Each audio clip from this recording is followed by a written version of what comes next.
For those who don't know who Paul Carnes is, he is known around here by his username Mr. Fetch, or Paul Fetch, or FetchResponds. Probably others that I don't know about too. Now I am going to use this account to inform people what he doesn't want you to know. That's right, I have the inside info about Paul.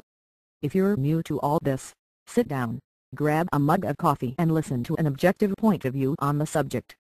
Once upon a time, there was a group known as Anonymous. They comprised of thousands of people around the globe.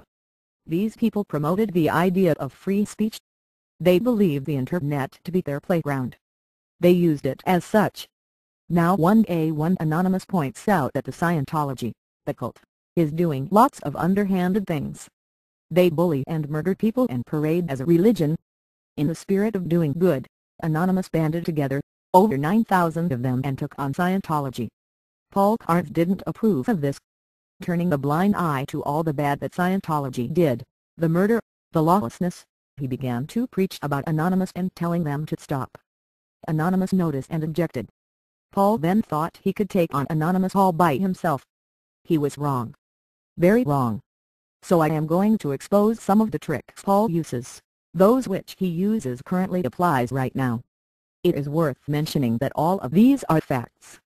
Paul will no doubt attempt to say these are slanderous attempts against his name, but that's not the case. Trick number 1, in fighting. Paul goes to the super-secret internet base of Anonymous and promotes the idea to attack other factions or friends. He then throws a hissy fit like a girl if we don't fail it. And we don't.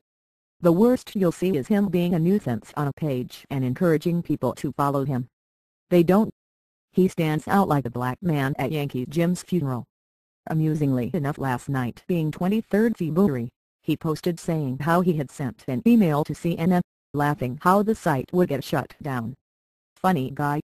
Like that would actually make a difference. He's just not important. Trick 2. YouTube sock puppet accounts. Let's take the user Sked13 for example. Paul set up this account to promote Anonymous hate. Notice how her profile says 13, yet her own video says she is 16.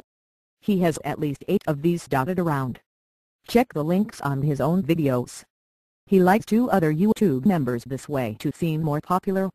That's cowardly. Trick 3. Paul draws other people into his fight. He encourages his friends to be used as fodder. To put this into perspective, it's like throwing a punch at somebody in a bar, then running away to his friends to get them to shield him.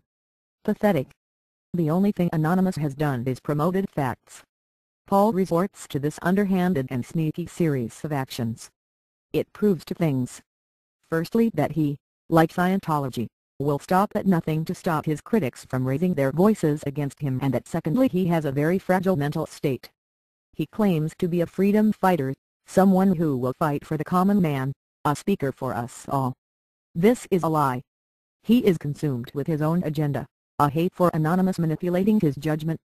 He may be advocate free speech, but he's biased, judgmental and keen to push his own agenda on people. As such, Paul can be summed as in the following: he is a self-righteous, egotistical brainwasher who throws many dramatic words like censor, Nazi and freedom around to get your attention, but delve deeper and all you'll find is a conspiracy theorist picking fights. He smoke screens his agenda using fake accounts, throws around dumbfounded accusations without proof, all the while believing he is right, and woe betide a little thing such as fact getting in the way of page views. What is there to do against somebody who is so fragile and self-destructive? Who knows? I personally hope Paul gets the professional help and subsequent medication that he so desperately needs. I am not angry at him. I pity him.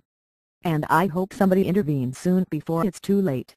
In the words of the great Catu's face, I see you talking, but all I hear is silliness, and that is all what we hear.